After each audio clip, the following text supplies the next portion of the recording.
Welcome to Smoke and Ice with Kelly and Wayne.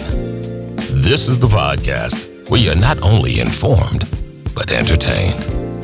Sit back, relax, and remember, where there's smoke, there's fire. And you can't chill without ice.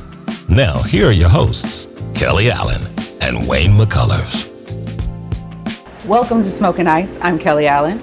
And I'm Wayne McCullers. We'll be your co-host, host, trendsetters, vibe setters, whatever it is, truth tellers, you name it, we're going to be that for you.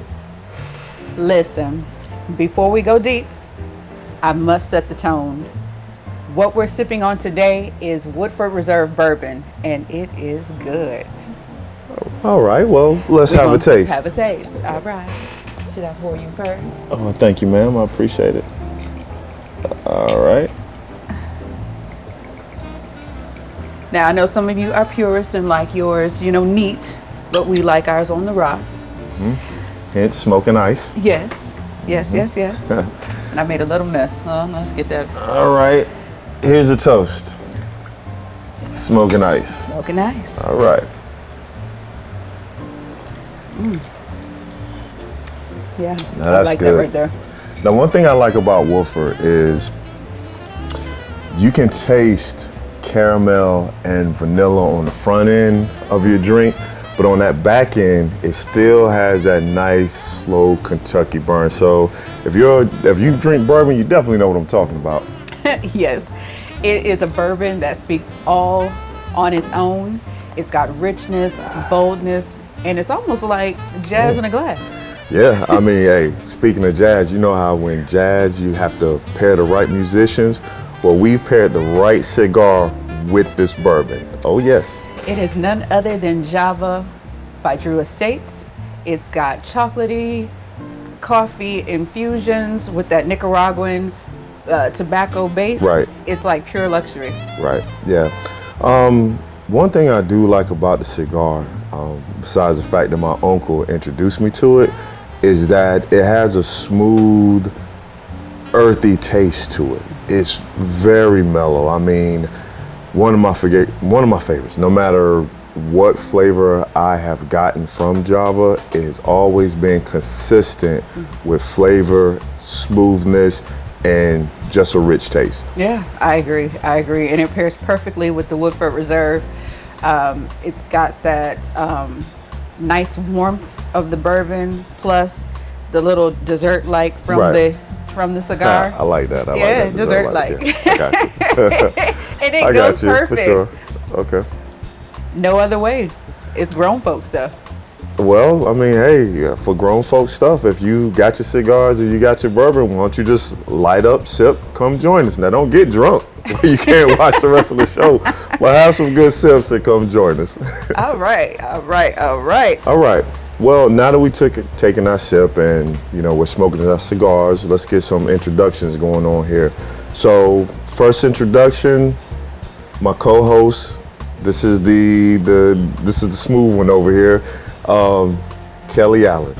Kelly is originally from Buffalo, went to Atlanta, did some big things in Atlanta, came to Raleigh, resides in Raleigh, and what can I say about Kelly? She multi-talented, music, she sings, she dances, she's done theater, she's movies, acting. I mean, what else am I missing? Matter of fact, how about you tell them? You tell them about yourself. Why? Well, you've already tooted my own horn. No, honestly, like you said, I've been in entertainment, some way, shape, or form since about 13 years old, and it's been a wild ride, and it's something I really enjoy doing. It kind of gives me life, to be behind a mic, writing music, on stage, on someone's film project. It's really cathartic. Okay. So what started you in this? Was it a passion, a love? What got you into the arts? I went to Buffalo Academy of Visual and Performing Arts for all of my Arts Academy people out there that's watching. And it really wasn't until I was about 13. I was in the house cleaning up, and you on Saturdays you got to clean up. Right. In any to some music one of our too. house to some music. Yeah, gotta get some music. And I with was that. vacuuming and singing, and my mom's friend was over, and she was like, "You can sing." I was like, "No, I can't." She was like, "No, yes, you can." And she pulled me into a group that they had. So we would do family reunions and different little festivals around Buffalo and things like that, wherever they had them. And I started up just singing backup.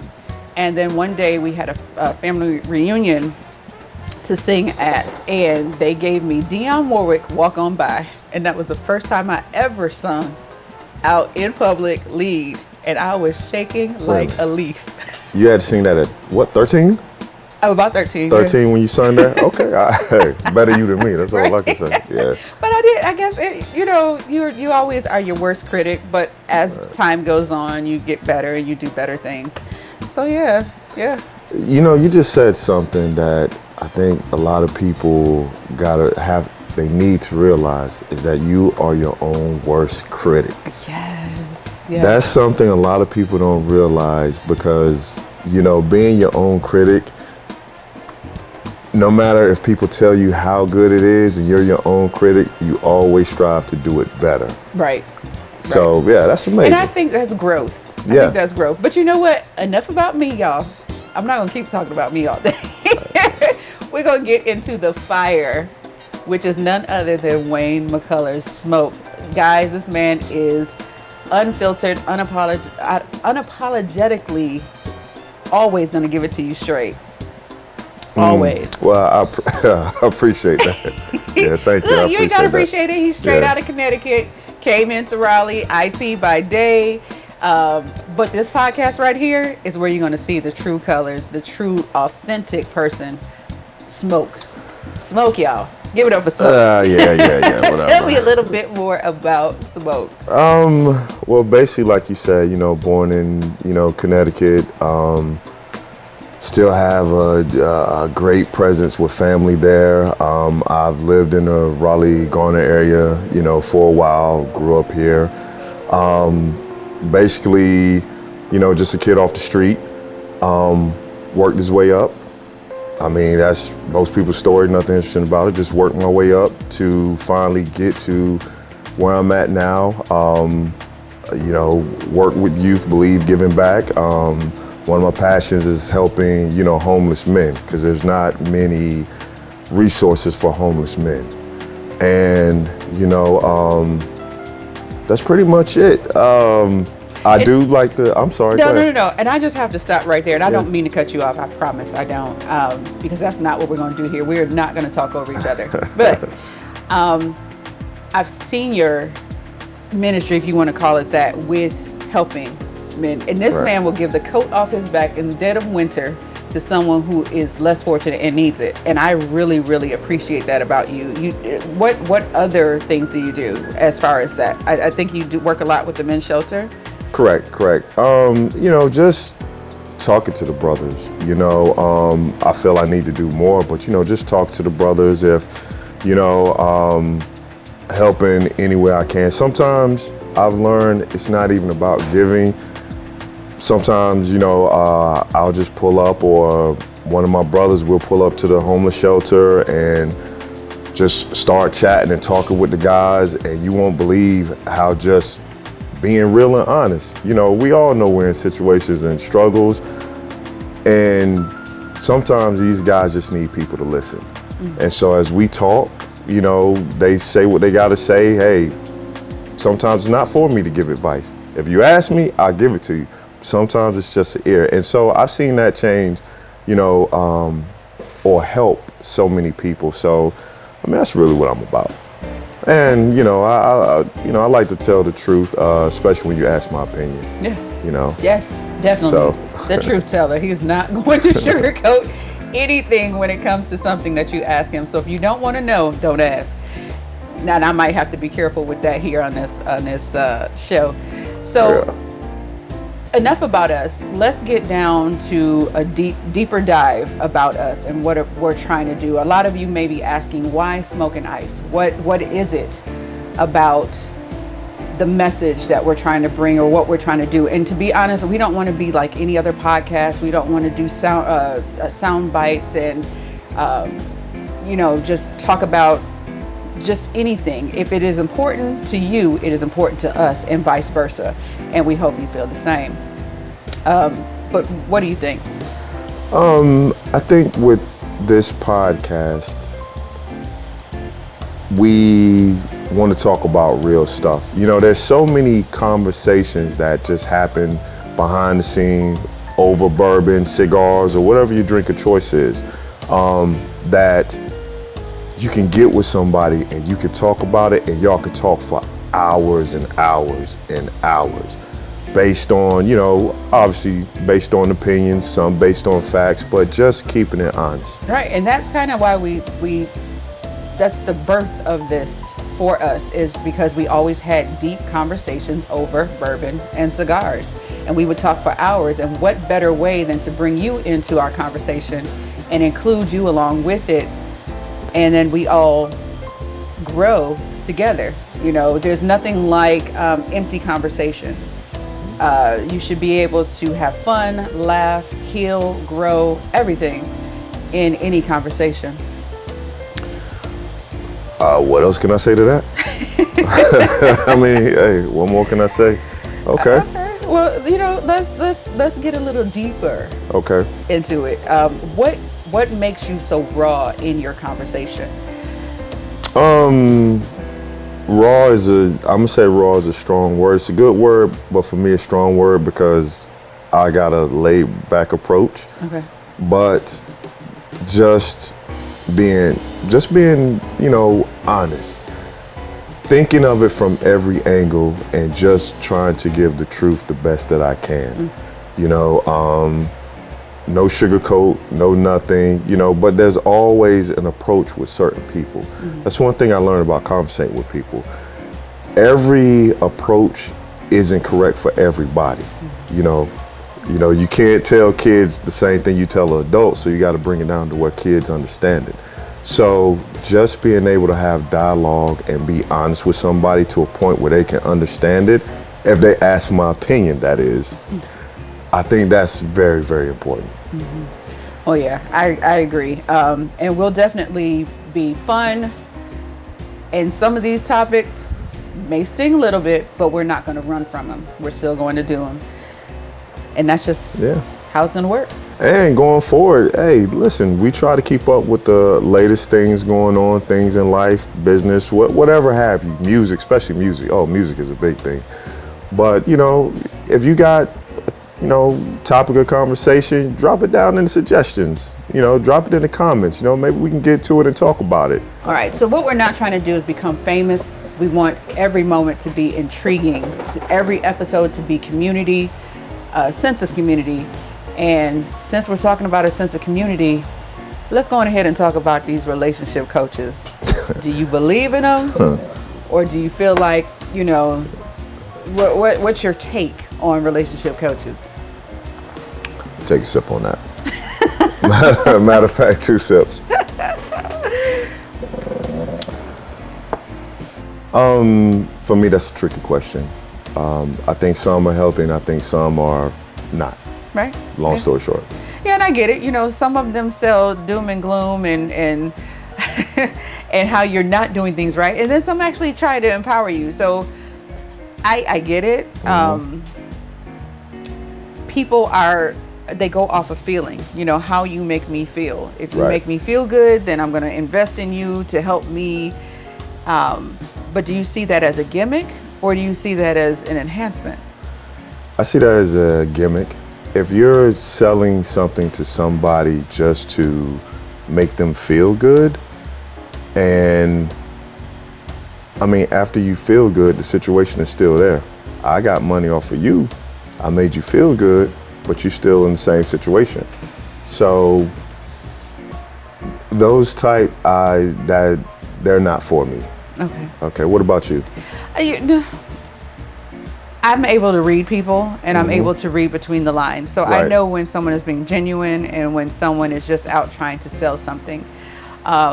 There are people out there that are looking for the right things to say, the right things to do, They may be completely introverts and they just don't know how to let themselves go enough Right. to get that guy or that girl that they want. And there are things that people can say to help you kind of relax a little bit. But I mean, I agree. There are some people out there that's just out to make a dollar. That's the world we live in, to market ourselves in a way that everything that we do and say can be a dollar. So yeah, I get that. But I do feel like there are people out there that really genuinely want people to succeed in this, because it's hard. It's hard out here. But yeah, from what I've seen and heard, the dating market is real hard. It's those who are introverts could use help, but in this flooded market of online dating coaches and everybody wants to give advice and everybody's an expert, having the ability to decipher through it is the problem. Because first of all, not everybody's going to get the same results. Second of all, with this dating market, it's like nobody wants to talk to anybody anymore. Right. Like nobody meets anybody in the grocery store anymore or whatever. And those might be old terms. Hey, everything's online now. But for every avenue, there is a market and somebody's going to capitalize on that market. So all I can say is whoever's looking for a dating coach or whatever, just be very careful and do your research on who you select. But what makes someone an expert, though? Because there's no class. I've not seen, even on these online college and universities that you can do now, I don't see dating coach as a topic that you can get a certificate in or a degree. So Right. What actually, because you just said, do your research, find out. There's no license that makes you a dating coach. And then for that matter, it's up to the person who is investing in this person of what they get out of it. Well, you just said a couple things here. There's no license for it.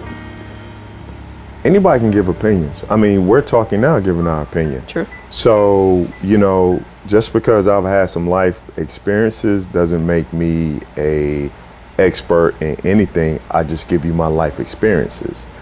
Now, however, in some categories within this, there is data that suggests stuff, which never knock data analytics.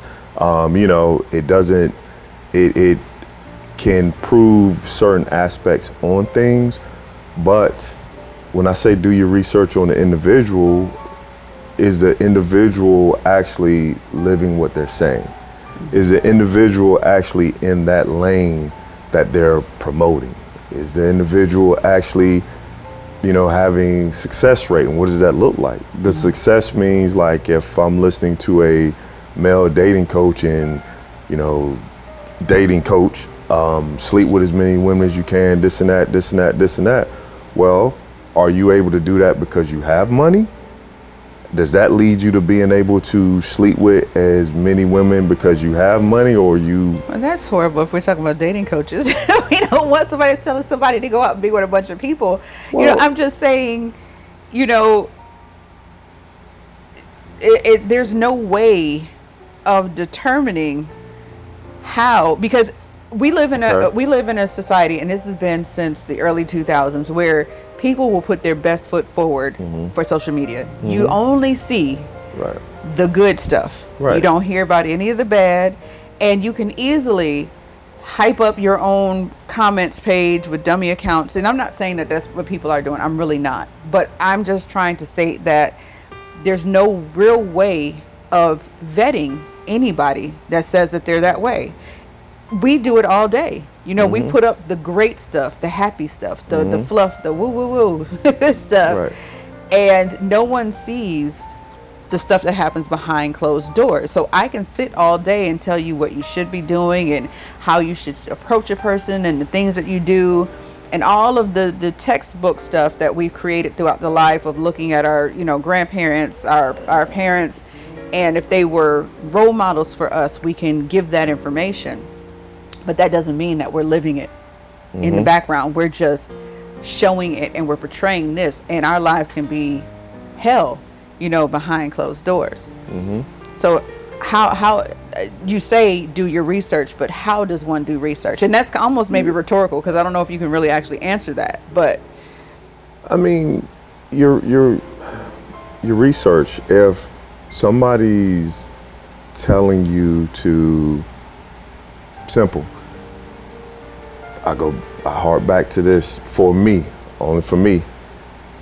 If you have never been married and you're trying to give marriage advice, for me, that doesn't work for me.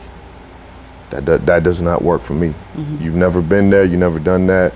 Relationship, cool. We all been in relationships. Who hasn't? But in a relationship, it can be much easier to walk away, but if you haven't been in that lane, how are you trying to advise me? I'm not saying I won't listen, because you can say something and a little bit of information can come out. I will listen, and you might have some points on some stuff, because it's life. You might have some points, but for me, that is not, that doesn't really work. That's just so. Let's say relationship coach out there, and they're not married, and they're trying to give advice to someone who is married. Just an example, to bring it back around to relationship coaches.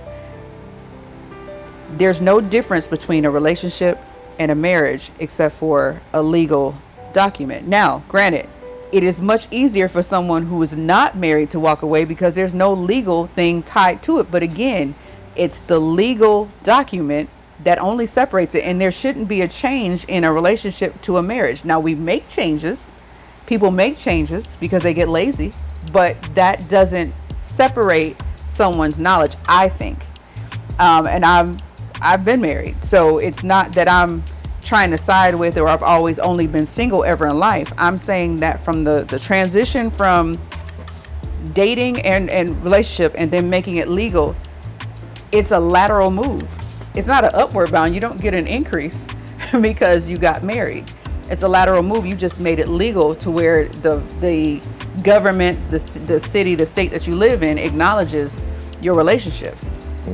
So there is no change. So for me, someone who has been in a healthy relationship, and then there's a person who is in an unhealthy marriage, should be able to give advice because they are in a healthy relationship, which all again is a lateral move. You go from not having the same last name to, if you choose to, you got the same last name, and there shouldn't be any difference in that relationship because it should still operate the same way. You should still be doing the same things that you were doing when you were trying before the marriage. You should still be saying the same things. You should still be in the same movement that you were in before you legally said I do in front of a judge. So I don't see the difference. If it's healthy here and unhealthy here, I would take all day relationship advice from that dating individual that is doing everything right and can give me some information on how I can fix my still relationship that I decide to say I do in all day long. So I hear you, and in theory, that can be true in some instances because technically speaking, if you got a good relationship and you get married, that paper shouldn't change anything, it should flow. But maybe those are the anomalies. That could be the anomalies. Because as you know, like I know, divorce rates are high, things happen. When that paper gets signed, sometimes for the majority, things do change a little. That doesn't mean it gets worse. I'm not saying it gets worse, but things do change once it gets signed. Hey, listen, before we sign this paper, we dating. Hey, I can go out all night, whatever like that, do whatever. You can say whatever, whatever. But once that paper hits, that can, with some people, that can feel like different entitlement. The same as how many of us know people who've been married who's been together for centuries, and then as soon as they say I do, they change. Well, what changed in that paper? Y'all had a functioning relationship for many decades, but as soon as you say I do, what happened? Did it feel like the collar got too tight? You couldn't breathe? What happened in that situation? And circling back to a relationship coach, whether they are married or not, should be able to talk about that. And the reason why is because there was something that was lost in that signing of the paper. I don't know whether the ink, what happens when there's a sign on the dotted line and people get funny. But that relationship coach should be able to hone in on that. Why? Because they're thinking outside of the box. Again, you just said when the paper is signed, people's ideas changed. Well, if that idea changed, maybe that person can bring you back on. Well, remember before this, you were doing X, Y, and Z. Now, because you're not, you forgot about that and you don't want to do it anymore because you don't have to. That's what a relationship coach is for. So that's why I feel that they are necessary. Well, go see a counselor. A counselor is the same thing. They just went to school and got a license to do so. Well, at least I know they're professional. At least I know that, right? They're professional, right? Exactly. I got you. Yeah, I got you. I got you. But it's the same thing. So we're saying the same thing, just speaking two different languages at the point. As far as relationship coach, though, I mean, if I wanted to, with all my experiences, I could sit up here and try to turn myself into a relationship coach. You just might be. I could. Just like, I got to take a drink on that one. Wait. Hopefully. Yeah, listen, I've been through some experiences, but however, haven't we all? That doesn't qualify me to. I can tell you my experience, and I can share that with you, but that doesn't qualify me to be a dating coach expert. But this is So this is what we're doing here. We're not relationship coaches, and we really don't care to talk about relationships too heavy. We really don't. No. I'd prefer any other topic but that. However, us talking can sometimes bring clarity to anything, any subject, to help heal, grow, entertain, whatever it is. Again, it's not for fame. It is to be informative. That's what I want to say. Informative. This is all, like I was just saying about relationship coach. This is all opinion-based conversation. He was just discounting his ability to maybe help somebody out. Now he'll help some other people. Oh no, don't play that. No, don't play me on that. Don't even play me on that. I'm so sorry. We are talking about relationship coaches. Okay, we're right. We're homeless men. I can only talk so much, but I haven't been homeless. If I've been homeless, but you inspire. What I just tell you though, I just listen. That don't mean I try to give a direct advice on the situation. I just listen, let them talk, and we just have general conversation, like how we're doing now. Exactly. That helps. That's all it is general conversation. Okay. Yeah. Healthy. Okay. General conversation. Okay. Healthy general conversation. That can help somebody. Yes, drink to that. Wait. Let's toast to that. Yeah. Healthy general conversation. It's bourbon. I love it. All right. Well, all fun and games, but truth be told, Smoking Nice is more than a podcast. It's about telling the truth and telling it like it is. Absolutely. So we want you to always sip up, pour up, and be right here with us. Make sure that you like and share and subscribe, because if you don't subscribe, we can't be here for you, and we want to be here for you. Right. So, I'm Kelly. Hey, I'm Wayne. And this is Smoking Ice. Thank you for joining. Let's spark something real. We hope you've enjoyed Smoke and Ice with Kelly and Wayne. Make sure you share, like, and subscribe. Tell a friend so they too can be informed and entertained. For more information about the show, go to smokeandice.net.